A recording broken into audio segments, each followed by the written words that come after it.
Salut les amis, je vous parle aujourd'hui du prix de l'achat de mon Tesla, incluant les subventions gouvernementales.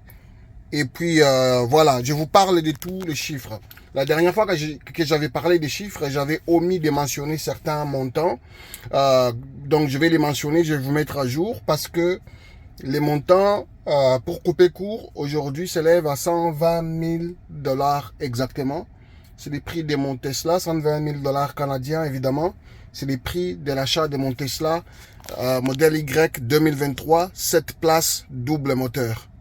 Donc, 120 000 $, en fait, c'est simple. Parce que moi, j'ai calculé aussi les taux d'intérêt, tout ça, parce qu'évidemment, c'est des montants. Beaucoup de gens oublient souvent de calculer, même dans une maison que vous achetez, même dans... Il faut toujours calculer, c'est les coûts que vous allez sortir de votre poche pour payer. Et donc, pour parler déjà des ajouts, moi quand j'ai acheté les Tesla, c'est vraiment un modèle de base. Et puis, bon, c'est pas modèle de base, mais c'est le modèle long range. Qui veut dire que la batterie est un petit peu plus puissante. Et puis, voilà. Et puis, c'est un double moteur. Et puis, j'ai ajouté deux options seulement que j'ai ajouté. L'option numéro 1 que j'ai ajouté, c'est les deux sièges supplémentaires en arrière. Donc, deux sièges en arrière, c'est entre près de 8 000 $, quelque chose comme ça, pour les deux sièges. Ensuite, l'autre option que j'ai ajoutée, c'est donc l'option, c'est donc les remorqueurs en arrière. Ou les petits remorqueurs, je sais plus comment on appelle ça, c'est vraiment juste la sortie et la boule. Hein. Là, c'est 1300 $. Je n'en ai pas besoin, mais je me dis que les besoins peuvent se présenter. Ou même si un jour je veux me débarrasser du véhicule, je vais vendre, ben au moins je pourrais vendre avec ça va rehausser un peu la valeur. Donc, c'est un peu ça la raison. C'est un peu ça en fait les ajouts que j'ai faits qui font en sorte que les prix total, parce que vous savez au Québec, au Canada, on doit payer les taxes sur les prix. Donc, il y a le montant de l'achat tombé à 81 000 $.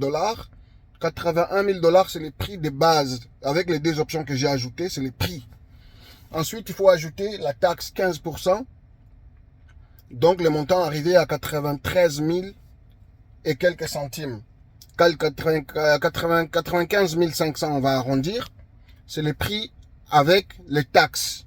Les taxes, c'est le montant qu'on doit payer au Québec quand on achète un véhicule. Un véhicule neuf ou un véhicule usagé, on paye toujours la taxe. Mais un véhicule neuf, on paye la taxe directement chez les concessionnaires. Et donc, c'est un 15%. Ensuite, donc là, on est déjà à 93 500. Et ensuite, on ajoute l'intérêt qui est 6,39. L'un des plus bas en ce moment. Parce qu'en ce moment, les taux d'intérêt sont plus élevés, etc. Mais parmi les plus bas, vous avez 6,39 pour ne pas dire 7, 8 ou 9%. Mais on est à quand même, c'est élevé, ça reste élevé, mais c'est un peu parmi les plus bas actuellement. D'habitude, on peut avoir des véhicules neufs parfois à zéro intérêt, etc. Mais en comparant avec les autres, c'était les taux les plus bas que j'ai pu obtenir pour un véhicule neuf. Donc, quand on ajoute les taux d'intérêt, mais ça tombe, on arrive à 117 000 $ et des poussières. 117 000 $ et des poussières. Et là, on prend tout ce qui est chargeur, installation, technicien. Heureusement que j'étais chanceux, il y avait déjà les filages qui étaient déjà des sorties des filages. Donc, j'ai dû payer environ 2 000 $ pour mon chargeur mobile et les chargeurs murailles. Les deux, plus l'électricien. Donc, on est arrivé à 119 000 $. 119 000 $, maintenant, il faut... 119 000 $, il y a également la plaque. Parce qu'il faut payer la plaque. Oui, je comptabilise la plaque qui est arrivée à peu près à 400 $ parce que c'est considéré véhicule de luxe, etc. Et puis, d'ailleurs, j'aime beaucoup ma plaque. Mais c'est un autre débat, un autre sujet de vidéo peut-être. Donc, on arrive à peu près 119 400, on va dire. 119 400. Et puis, 600 $. Ça, c'est pas encore fait, mais c'est prévu. C'est prévu d'être fait. Donc, d'acheter les tapis. Upgrade les tapis ici. Ça, c'est des tapis d'origine. C'est pas idéal. Je vais acheter les tapis qu'il faut, les 4 saisons. Comme tous ceux qui achètent les Tesla, ils achètent toujours les tapis. Il y a des accessoires, des places pour des accessoires ici, là-bas, un peu partout. Ici, là, voilà, des endroits. Il y a des petits accessoires comme ça. Et puis l'extérieur. Donc, il y a à peu près 600, 700, peut-être même jusqu'à 1000 $. Là, j'ai fait, il faut que je protège un peu mon écran ici. Il faudra que je fasse. C'est des choses qui sont déjà dans mon panier, mais que je n'ai pas encore acheté. Je sais que ça va tourner autour de 1000 $. Donc, si j'ajoute 1000 $, on arrive à 120 000 $ et 400. C'est les prix de mon Tesla. 120 000 $ et 400. Ça veut dire que j'ai donné, à la banque, j'ai donné la mise des fonds qui est de 6 500 $. Et ensuite, mensuellement, je donne à peu près 1160 $ environ. Et puis, évidemment, les dépenses que j'ai dû payer en cash, comme voilà, les chargeurs, tous les chargeurs, j'ai payé cash. Et puis, l'installateur, voilà, l'électricien, c'est payé cash aussi. Donc, on va dire cash, je suis arrivé à presque 9 000 $, incluant pour la mise des fonds. Donc, 9 000 $. Et ensuite, mensuellement, là, je vais payer 1160 $ pendant 96 mois. 96 mois. 1160 $. C'est ça les prix de ma Tesla. Donc 120 000 $ et 400.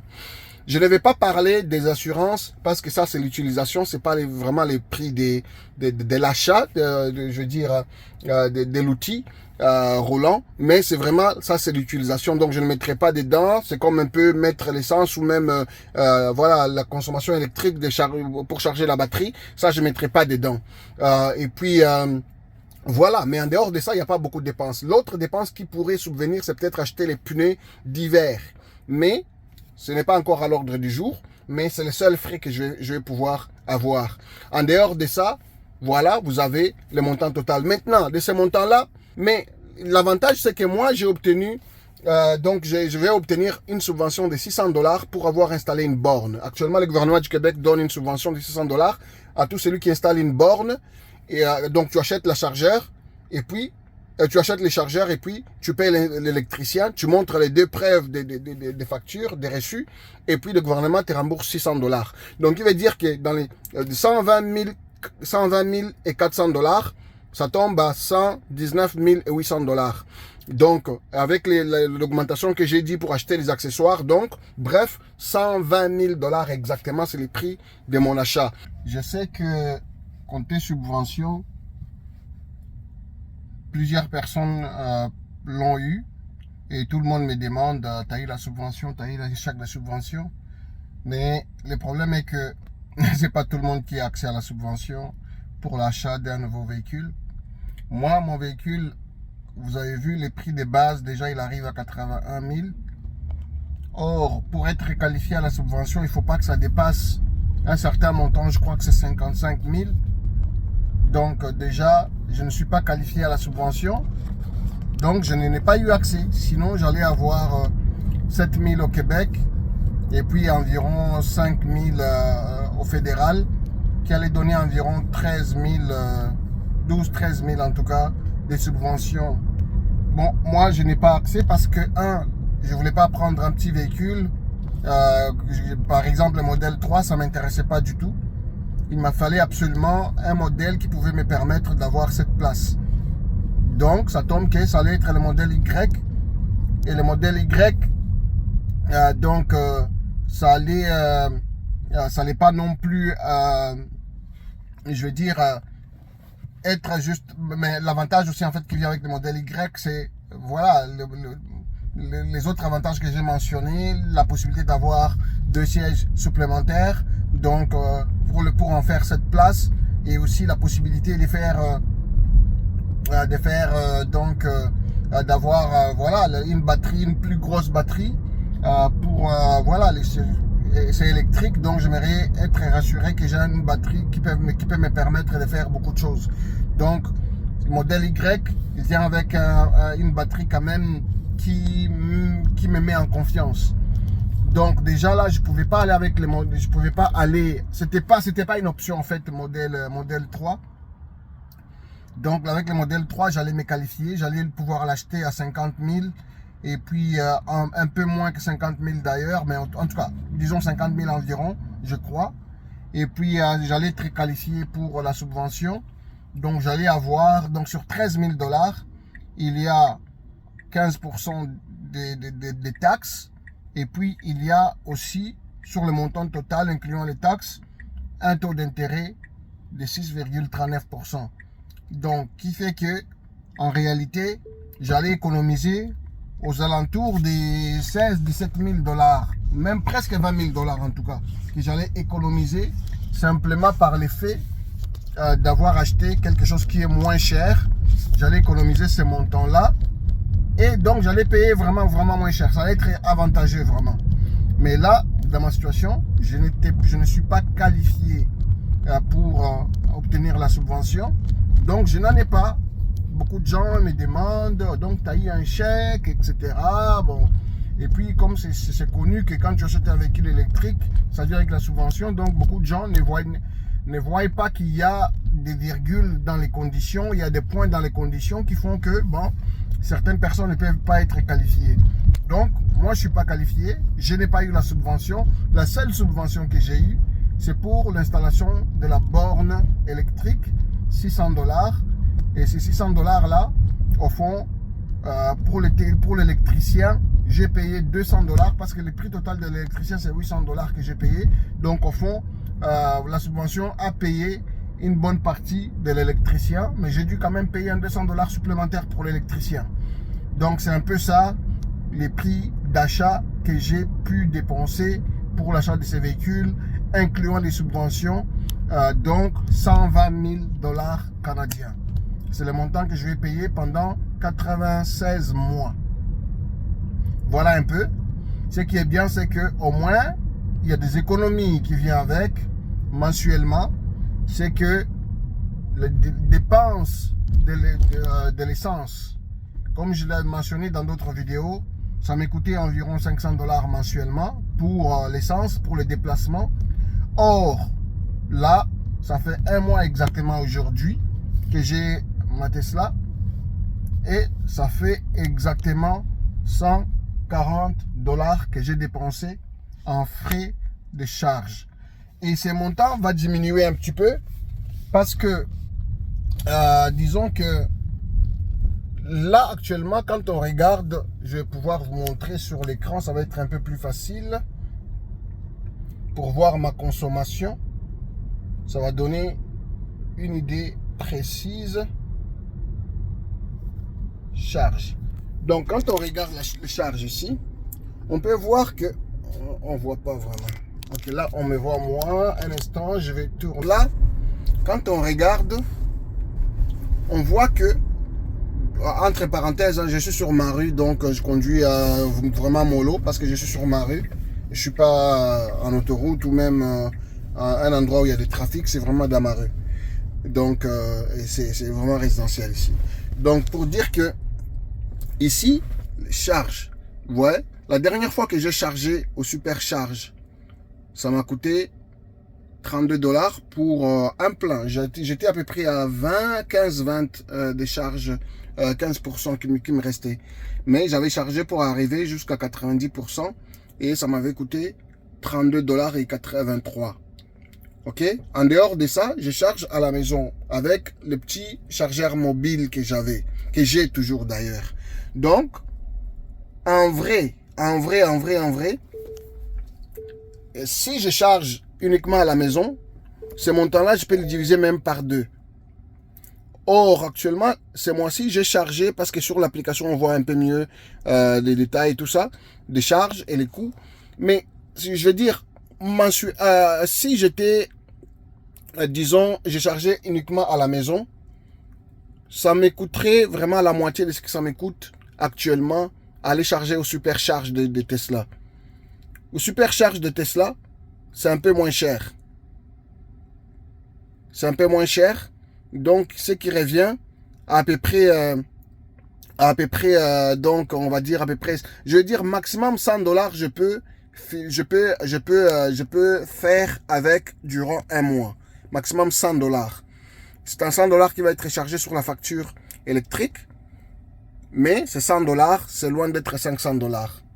Voilà un peu donc les détails de l'achat donc de ces véhicules, incluant les taxes, incluant les économies actuelles et potentielles, qui font que je crois que j'ai fait une bonne affaire, mais ça reste cher au départ. C'est quand même 120 000 $ qu'on achète.